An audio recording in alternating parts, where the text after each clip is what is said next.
Hey, everybody. Annie Patterson here. Peter's going to join me in a minute. I'm just going to get us warmed up here. Going to sing a song called Bird by Bird, which is in our songbook, Rise Again, on page 133.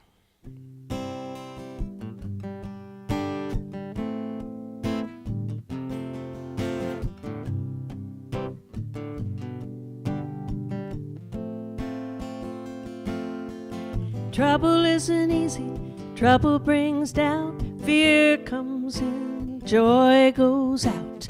How we gonna make it, what we gonna do, how we gonna make it when trouble comes through. We'll take it bird by bird, a little at a time, take it bird by bird and stone by stone. Little at a time, take it stone by stone. Change isn't easy, change is hard. Fear comes in, it can tear you apart. How we gonna make it, what we gonna do, how we gonna make it when change comes through. We'll take it bird by bird, little at a time, take it bird by bird and stone by stone. Little at a time, take it stone by stone. Dreams aren't easy, dreams can get lost. Fear comes in and the dream gets tossed. How we gonna make it, what we gonna do, how we gonna make this dream come true. We'll take it bird by bird, little at a time, take it bird by bird and stone by stone. Little at a time, take it stone by stone. Trouble isn't easy, trouble brings doubt. Fear comes in and can tear you apart. How we gonna make it, what we gonna do, how we gonna make it when trouble comes through. We'll take it bird by bird, little at a time, take it bird by bird and stone by stone. Little at a time, take it stone by stone.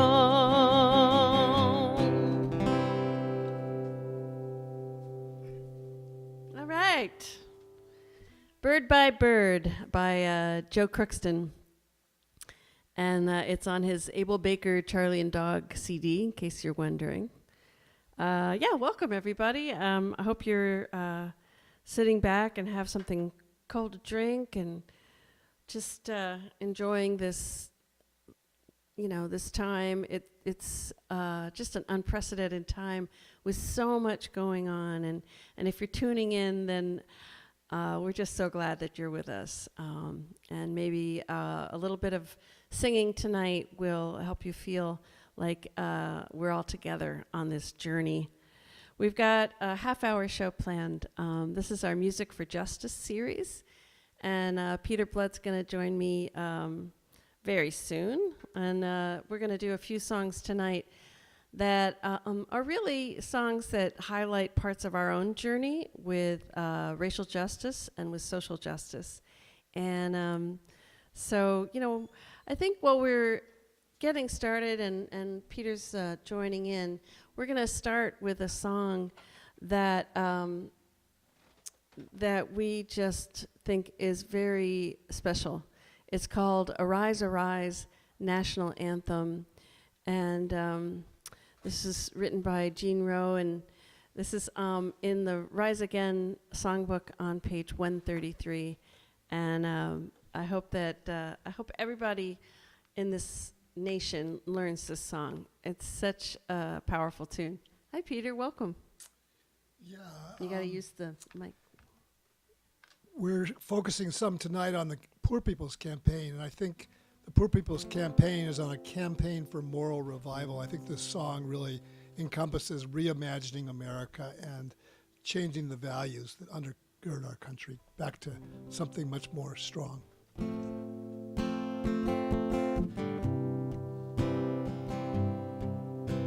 Atlantic and Pacific flow, the Great Lakes and the Gulf of Mexico. The land between sustains us so, to cherish it our tireless call. Arise, arise, I see the future in your eyes. To one more perfect union we aspire, and lift our voices from the fire. We reach these shores from many lands. We came with hungry hearts and hands. Some came by force and some by will, at the auction block or the darkened mill. Arise, arise, I see the future in your eyes. To one more perfect union we aspire, and lift our voices from the fire. We died in your fields and your factories, strange fruit hanging from the poplar trees, with an old coat hanger in a room somewhere, a trail of tears, an electric chair. Arise, arise, I see the future in your eyes. To one more perfect union we aspire, lift our voices from the fire. Our great responsibility to be guardians of our liberty, till tyrants bow to the people's dream, and justice flows like a mighty stream. Arise, arise, I see the future in your eyes. To one more perfect union we aspire, lift our voices from the fire. Arise, arise, I see the future in your eyes. To one more perfect union we aspire, and lift our voices from the fire.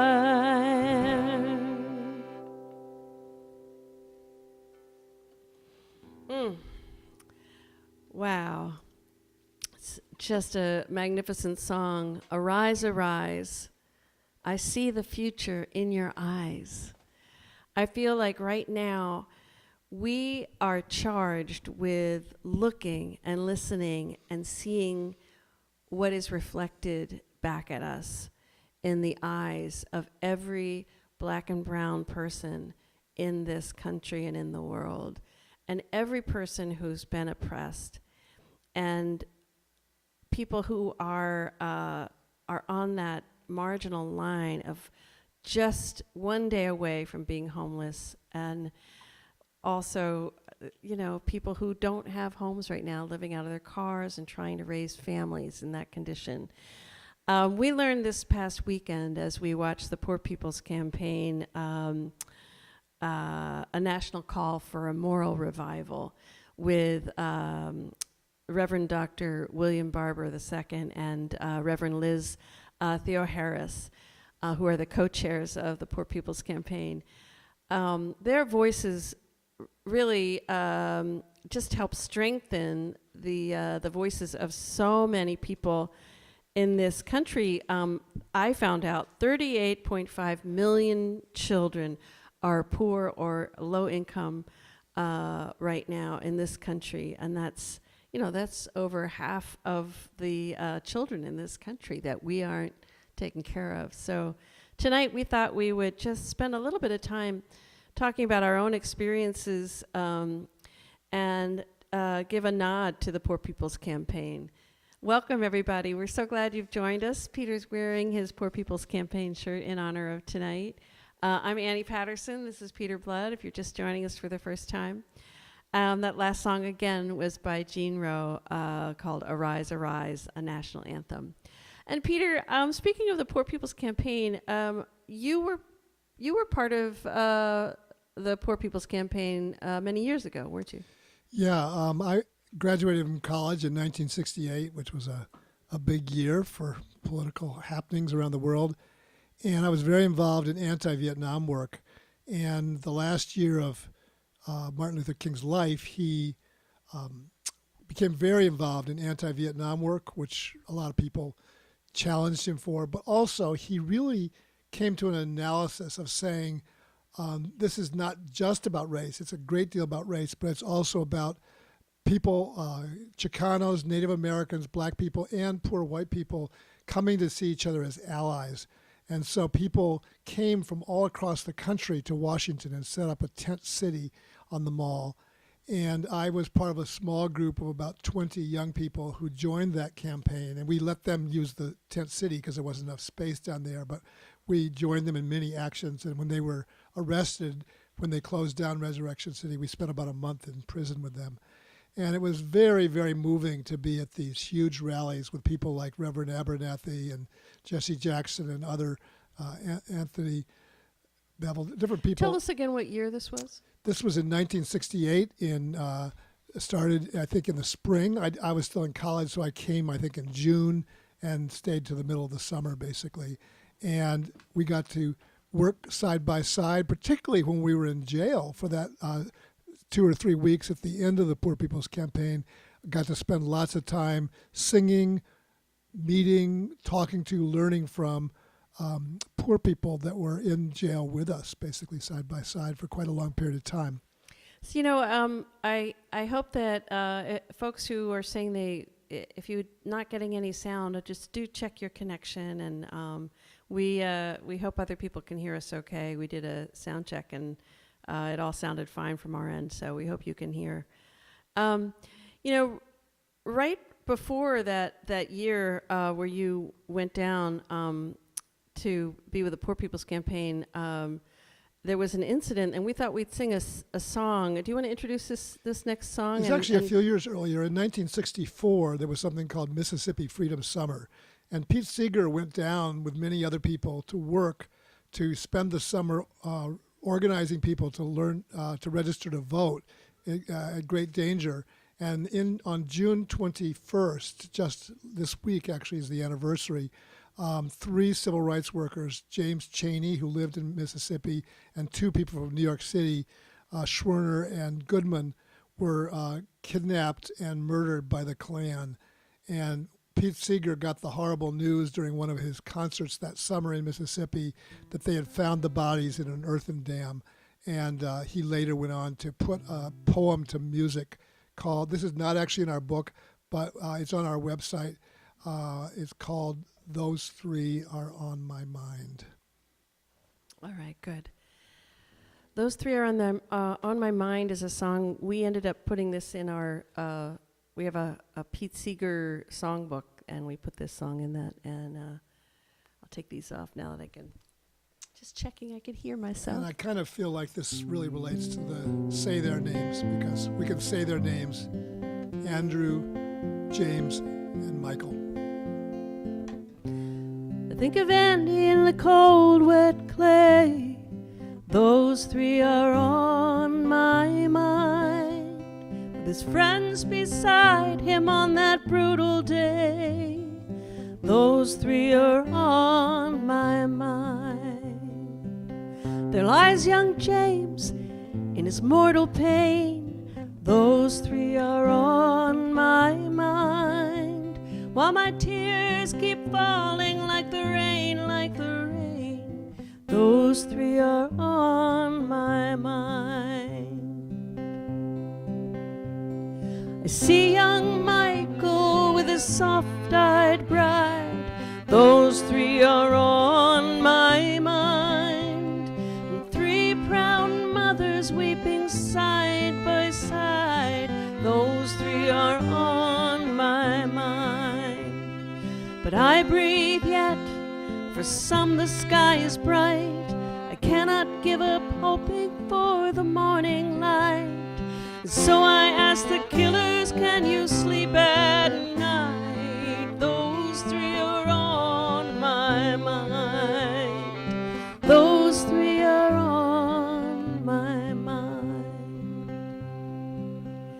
I see the tin roof shanties where the people live. Those three are on my mind.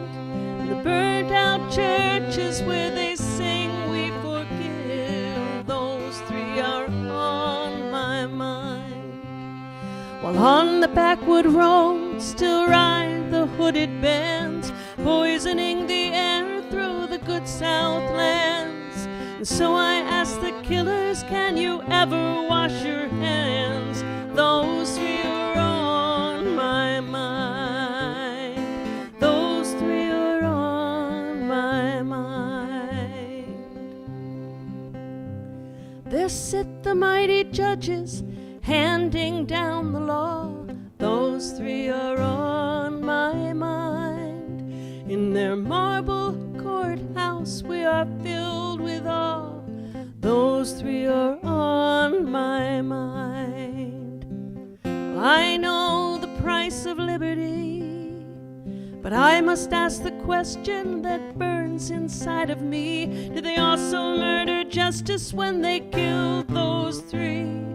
Those three are on my mind. Those three are on my mind. Those three are on my mind.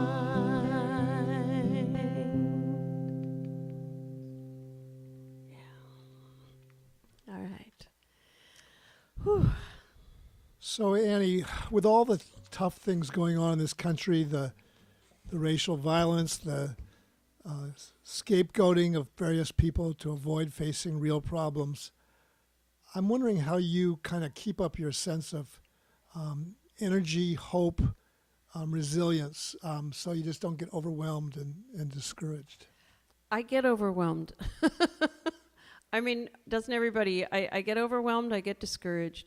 I think the thing for me, I have, bad days and good days, but I do keep checking my privilege. I know that I can send my white children out into the world, and they're not going to, get there's not going to be the racial bias that, my friends and neighbors' children who are black and brown are going to have to deal with. And I keep reminding myself of that, that I have a job to do in learning more of how to be not just an ally, but taking that extra step. How do I use my white privilege to stand up for justice? And, you can read all the right books and you can kind of do a lot of lip service and post the right yard signs, but what are the things that I'm going to do?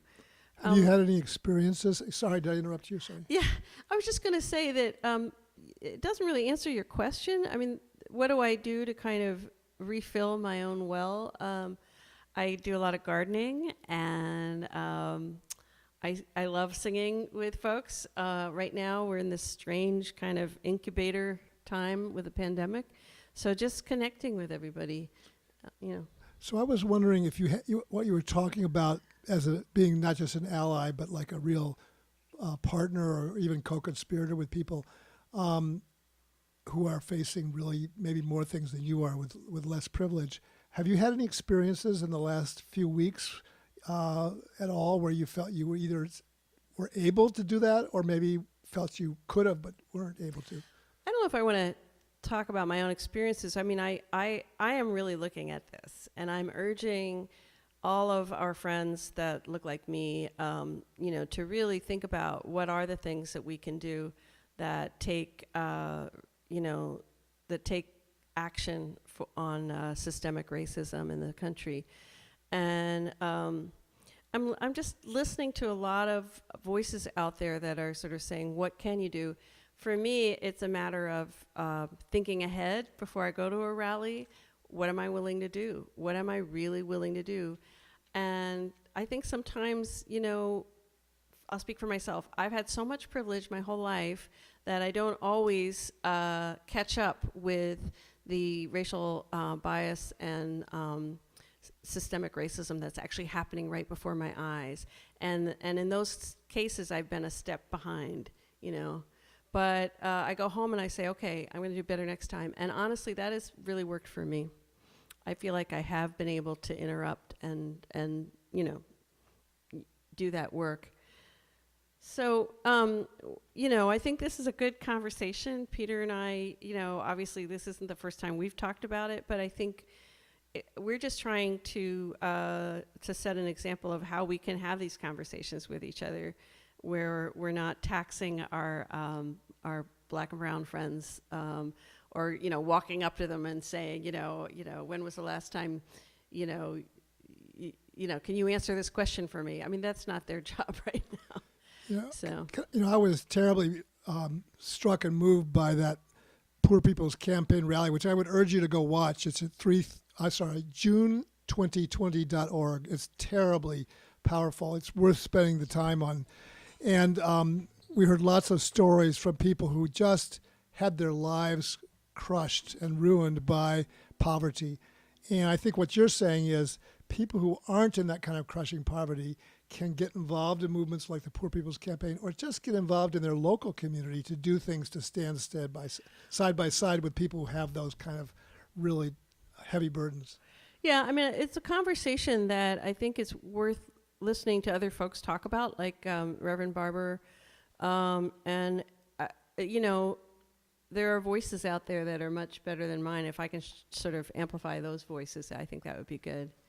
Looks like you're ready for another song. Yeah, let's sing another song. We were thinking about just, how ahead of her time Malvina Reynolds was. She was this powerhouse of a songwriter, activist, who really kind of got a lot of things just right, around the environment and around systemic issues within our government. And so we thought we would just do one of her songs right now. And so it's in Rise Up Singing, actually. This song could make you feel... No, it's not. It's in Rise Again. It's in Rise Again. And why didn't we put it in Rise Up Singing? I don't know. But I was going to say, if you're talking about keeping your hope up, this song could keep your hope up, because this is kind of energetic and funny, and still it's about struggling for making things different. Malvina Reynolds had a way of making you cry with one song, and on the next one, she's singing about going to Andorra, and So this is on page things. 230 in the Rich and Poor chapter of Rise Again. It's called World in Their Pocket. It goes like this. They got the world in their pocket. Pocket, pocket, pocket.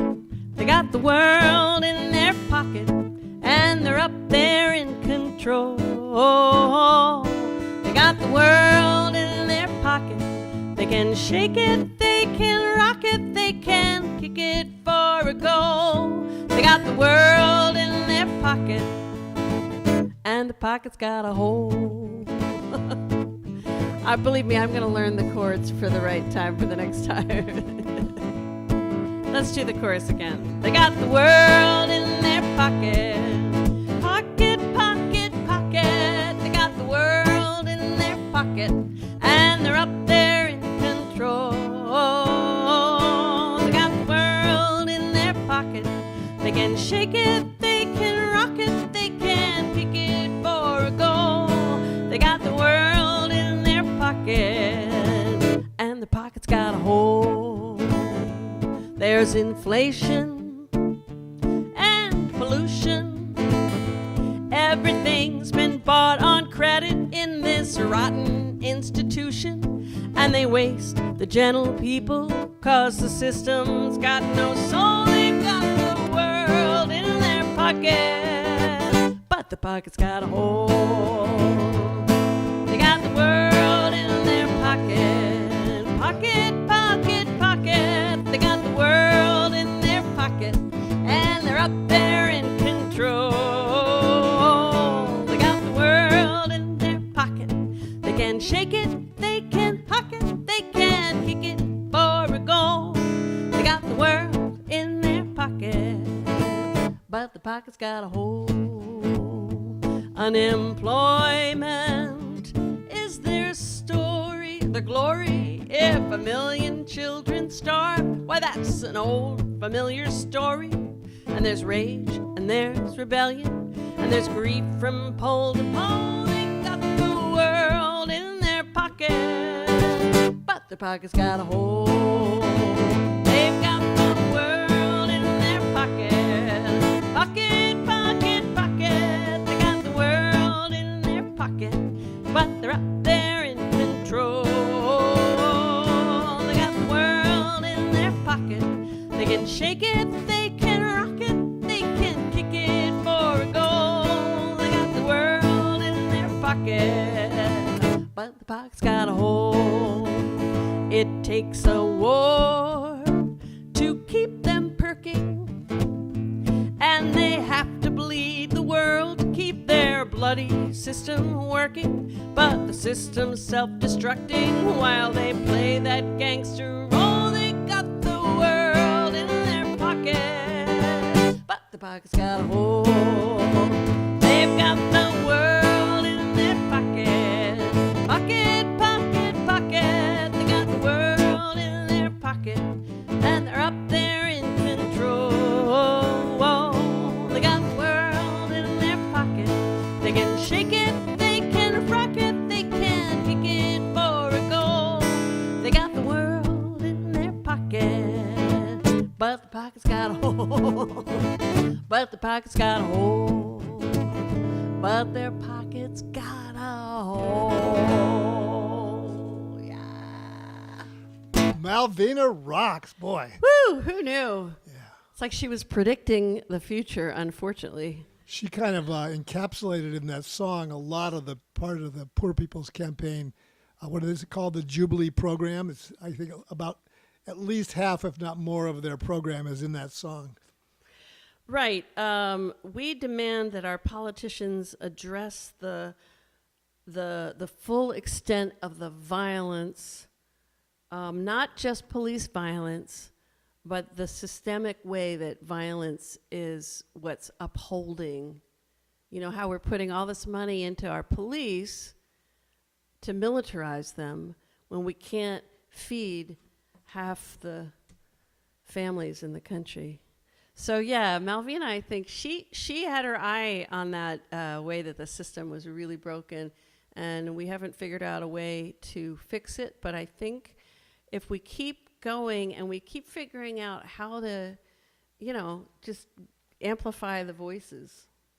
So Peter, how do you feel like, having been to back in the 60s, the Poor People's Campaign, do you feel like we've got better things at our fingertips today that help us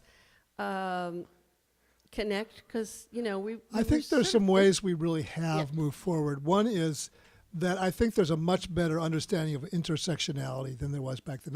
That's a fancy term for, you know, the way people were kind of in separate silos, people working on the environment, people working on women's movement, people working on poverty issues, people working on race issues.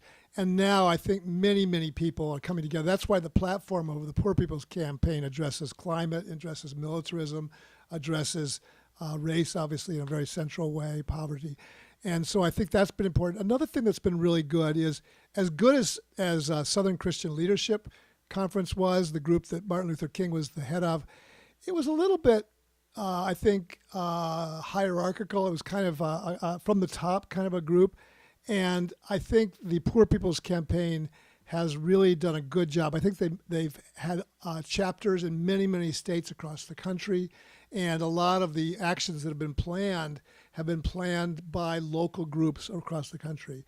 And I I think it's getting a new start now with this summer. I hope we're going to have another burst of that kind of local actions. And in a way, the things that are happening all over the country around Black Lives Matter are a wonderful example of grassroots stuff that's not being controlled or run by anybody, in spite of what somebody who I won't name mentions about it being controlled by the far left or something like that. Right.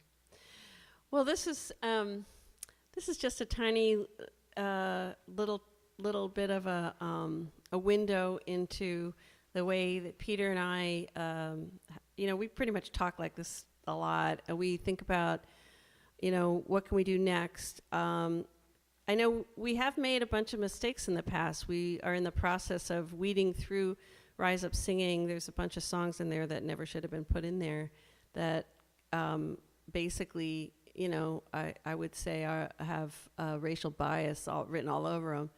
So we're in the process of working on that and, kind of tending to our own work. But I feel like this is a nice time to lift up songs that I could have speak about this message. So we're going to do one more song tonight. And we're just so pleased that you guys are here with us. Thank you for joining us so much.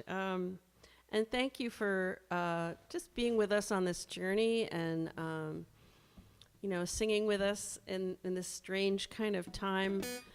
God, Lord knows when we're going to get a chance to sing again in person. But when we do, I think there'll be a whole bunch more new songs written.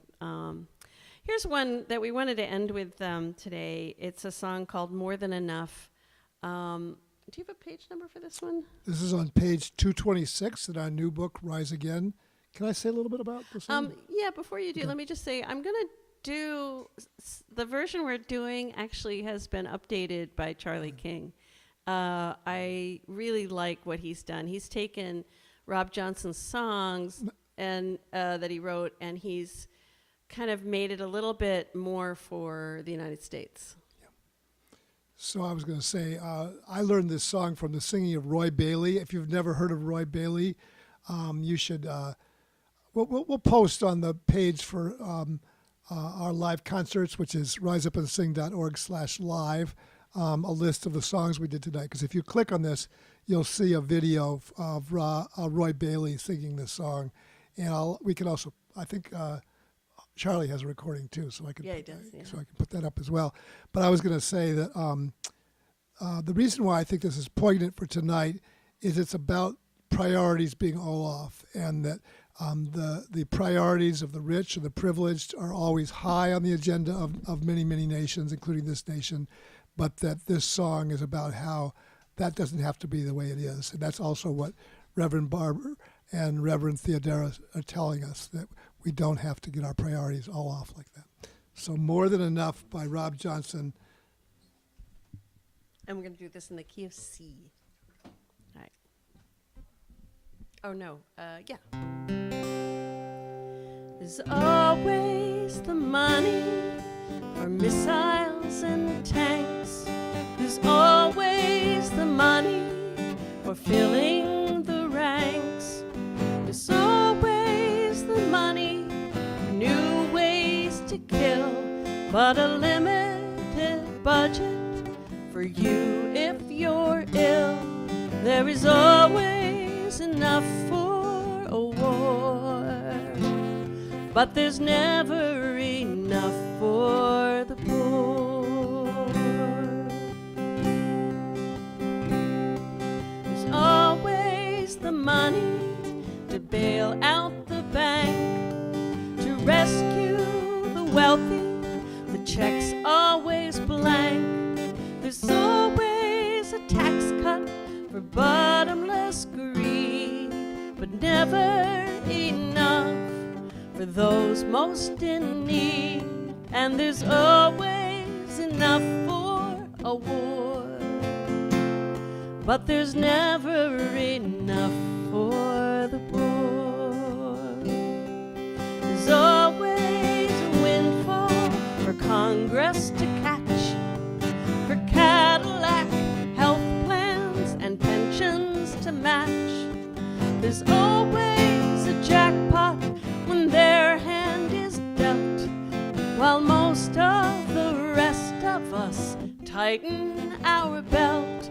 But there's always enough for a war, so there's never enough for the poor.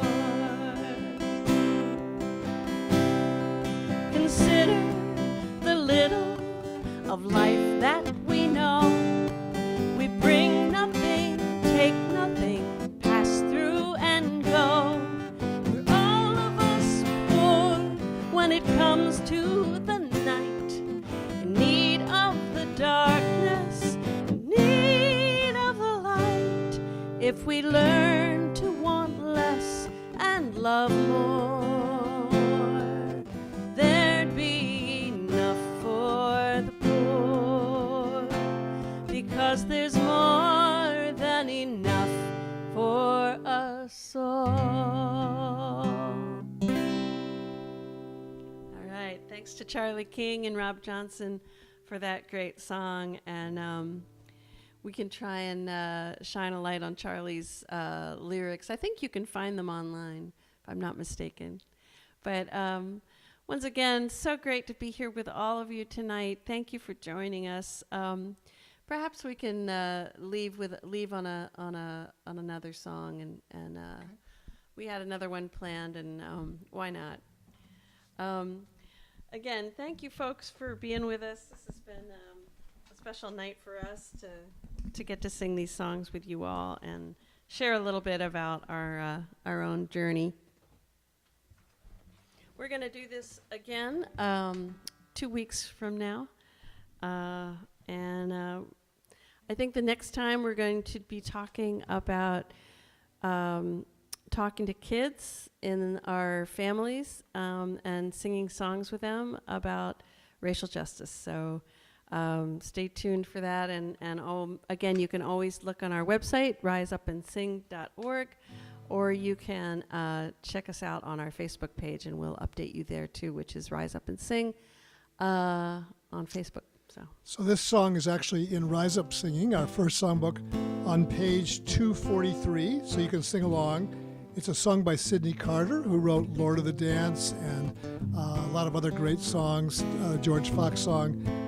It's called When I Needed a Neighbor, Were You There? And it's about how we could be in solidarity with each other, especially those with much less. All right. Thanks again, everybody, for joining us. When I needed a neighbor, were you there? Were you there? When I needed a neighbor, were you there? And the creed and the color and the name won't matter, were you there? I was hungry and thirsty, were you there? Were you there? I was hungry and thirsty, were you there? And the creed and the color and the name won't matter, were you there? I was cold, I was naked, were you there? Were you there? I was cold, I was naked, were you there? And the creed and the color and the name won't matter, were you there? When I needed a shelter, were you there? Were you there? When I needed a shelter, were you there? And the creed and the color and the name won't matter, were you there? When I needed a healer, were you there? Were you there?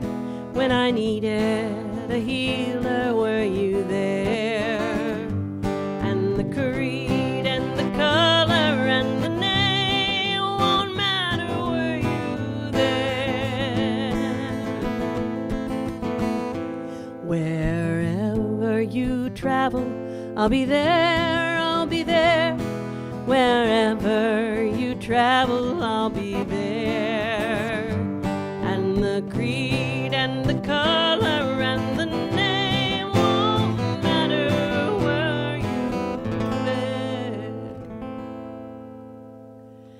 All right. Thanks again, everybody. I hope you have a wonderful rest of your week.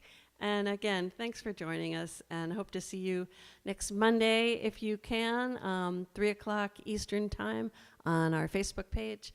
We do an hour of intergenerational singing, and again, in 2 weeks here on YouTube. All right. Take care, everybody.